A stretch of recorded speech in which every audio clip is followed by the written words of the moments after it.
What is going on, guys? Welcome to the channel, Panthers Advice. Today we're going to be talking about Brandt Tillis. Now, they brought him up a lot during the Blueprint episode 2, but today we're going to talk a little bit about him and what he means for the Carolina Panthers' future, because honestly, it can definitely dictate where the Panthers end up 5 years from now, 10 years from now, so on and so forth. So let's talk a little bit about Brandt Tillis and then kind of go on and talk about the future of the Carolina Panthers. So right here, Tillis has been with the Kansas City Chiefs since 2010. He's worked his way up 10 plus years, director of salary cap, football operations, analytics, and director of football administration up until 2020. Tillis interviewed the Panthers following the 2020 season. But who did the Panthers take? They took Mr. Scott Fitterer right here. And well, we know what's happened the last 4 years, man. Let's keep this thing going. The next thing we're talking about with Tillis comes Patrick Mahomes' contract. Whew, his contract was huge. And who did Brett Veach, the Chiefs' infamous GM, who's done an amazing job in Kansas City, who did he give credit to? He gave credit to Tillis because he was way ahead of that thing, which is huge. Because we're going to talk about this a little bit later in the video. But if you look at the Panthers and the contracts, whew, it's rough, man. Let's keep it going. But Tillis, obviously, important part in getting Mahomes' contract established before, he really took off. So right here, Tillis talks about, being able to be in communication with the players, the agents, the club personnel, and making sure that everybody's on the same page.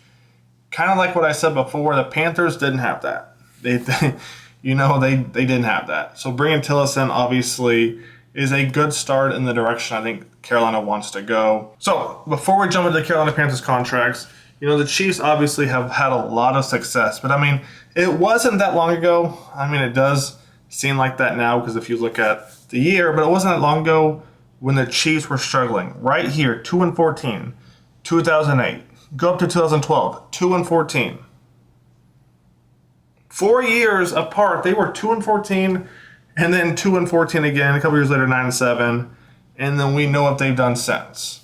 Brandt Tillis has been there since 2010. So he's seen the 10-6 to 7-9 to 2-14. He's seen it. He's seen it happen. He's seen, okay, this is what they did wrong. This is what they did right. And obviously the Chiefs, man, they kept Brandt Tillis for a reason. But now let's dive into how is Brandt Tillis going to help the Panthers organization? Well, let's jump to this part right here because this is going to get interesting. So let's talk about the running backs. You got the rookie at the bottom right here, Jaden. He signed a 3-year deal, but only $5,000 of that is guaranteed. You got Raheem next year. He's a restricted free agent. Mike Boone, free agent next year. Rashad Penny, free agent next year. Jonathan Brooks most likely will be with the team for the next 3 to 5 years, right? Hubbard, free agent next year. And then you got Miles Sanders, who isn't a free agent until after 2026. Now, obviously, all these guys aren't going to be on the team where that starting roster, come September. They're just not. Some may be on the practice squad. We'll see what happens. But they're not all going to be on the squad. What's going to be interesting is to see if they were to move a running back, which to me, my guess is Miles, right? You're going to keep Hubbard, I would think. You drafted Jonathan Brooks.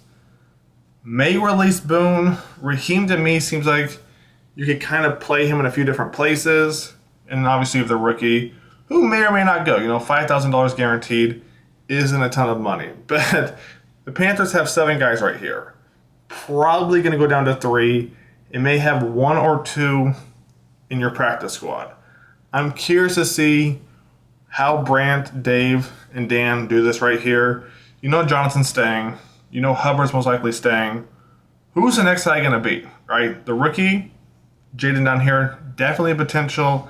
Let me know what you guys think on that. Now, let's jump to the receivers because this gets even more interesting right here. So as we look at the receivers, this is interesting, right? Because Deontay Johnson, after this year, he's a free agent. Adam Thielen right here, it looks like 2026. He's a free agent, which most likely puts about what? Around that 35, 36-year-old mark. So we'll see what happens there. You got the rookie Xavier. You got Mingo. We'll see what happens there. And this is where it gets really interesting. Team J, free agent. Amir Smith-Marset, free agent. David right here, free agent. Mike, free agent. Sullivan, free agent. Jordan Matthews, free agent. Cam Sims, free agent. And obviously the rookie Coker down there. So this Panthers receiving core in the next 2 to 3 years could look way different. You know, we'll see what happens with Deontay Johnson. Will he come back? Will the Panthers want him back after this year? I hope they do. I hope everything works out, right? That's obviously the dream. But we'll see what happens there. Adam Thielen in a couple years, you know, who knows what's going to happen there. You got XL right here and you got Mingo. This could be our core if Dave can figure out how to use Mingo, right? That's going to be the big thing. You know, Mingo clapped back at some critics talking about his route running, so on and so forth. Hopefully Dave can get that figured out. Not a bad core if you just take these 4 guys right here, right? Excluding TMJ, Amir Smith-Marset. If you take these 4 guys, Mingo, X, Adam, Deontay, not a bad core. So now we're going to jump to the tight ends. I apologize for the quality right here, but we got Ian Thomas, Tremble, and JT at the bottom. Now this is interesting because kind of like I said about Jonathan Brooks earlier, JT will most likely be on the team no matter what for the next 3 to 5 years unless, you know, something crazy happens. But come next year, Ian Thomas and Tremble are both free agents. One of them's going to go. Can Ian Thomas do something that Tommy and Sanders can't do? That's ultimately what it's going to come down to. Not a lot to talk about here, but it is interesting that Thomas and Tremble are both free agents next year. And they're going to have to pick one, right? They're going to have to either pick Ian Thomas or Tremble. JT is staying on the team most likely no matter what. Let me know your thoughts on that, man. Let's keep it going. Now we're jumping to our last category. I hope you guys have enjoyed the video, but man, this is a big one. And I don't know that I hyped this up enough, but this is a big one right here, right? The secondary, oh man, this is going to look completely different in 2 years, no matter what, right? No matter what, this secondary is going to look way different in 2 years, all right? So let's talk about it. First up, safety Xavier Woods. Next year, he's a free agent. He's 29. What contract does an NFL player get at 30? It's not great. So does he stay or does he chase the bag? That'll be interesting right there. J.C. Horn. Not a free agent next year, but the year after that, he is. If he gets hurt again, the Panthers may trade him. I hope he doesn't get hurt. If he gets hurt, it could be a long season, right? It could be a long season. I still think the Panthers may try to trade him to get something, right? Who knows? I hope he stays healthy. He's one of the best DBs that are out there. We'll see what happens right there because in 2 years he is a free agent. Will he come back to Carolina? I mean, my guess is no. That's my thoughts. So if he's not going to come back, you may try to get something for him unless the Panthers, not unless the Panthers are, but hopefully the Panthers are competing, you know, and maybe they don't trade him, but, you know, we'll see what happens. Next up is Jordan Fuller. 1-year contract, I believe, right there. He's a free agent next year. Then you got Dane Jackson, free agent in 2 years. Troy Hill, free agent next year.